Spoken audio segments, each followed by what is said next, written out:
Gordon Reach ship builders and engineers यानी GRSC limited ने कोलकाता में GRSC त्वरित नवाचार पोषण योजना यानी गेन्स के तीसरे संस्करण का शुभारंभ किया। गेन्स 2025 का शुभारंभ भारत के रक्षा सचिव IAS राजेश कुमार सिंह द्वारा किया गया। इस अवसर पर उपस्थित प्रमुख गणमान्य व्यक्तियों में GRSC के अध्यक्ष एवं प्रबंधन निदेशक कॉमोडोर PR हरि, निदेशक जहाज निर्माण कमांडर शांतनु बोस के साथ GRSC के अन्य वरिष्ठ अधिकारी भी शामिल थे। गेन्स MSME और स्टार्टअप को अभिनव समाधान विकसित करने के लिए प्रोत्साहित करने और सक्षम करने के लिए एक अनूठी राष्ट्रीय खुली चुनौती है। यह पहल भारत सरकार की मेक इन इंडिया और स्टार्टअप इंडिया नीतियों के अनुरूप है।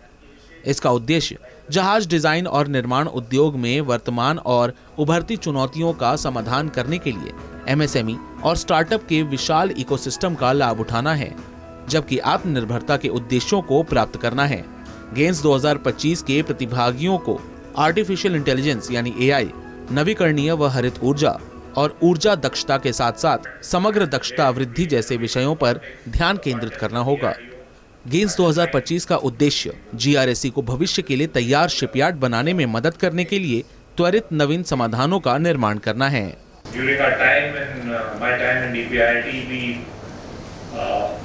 I think we did a few things to make things a little easier for the startup ecosystem of the country.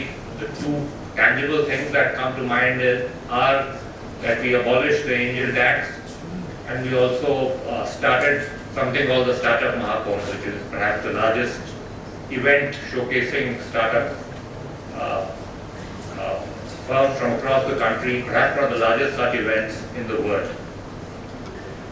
And in defense, I hope to sort of also engage much more broadly with the startup community in the country by broadening and widening both the existing schemes and also ensuring that our procurement window gives much more of an opening for the startup community.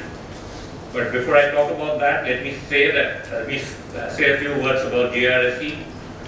This is a shipyard with the distinction of having delivered the first indigenous warship, INS Vijay, in 1961, and it has been at the forefront of warship building in India.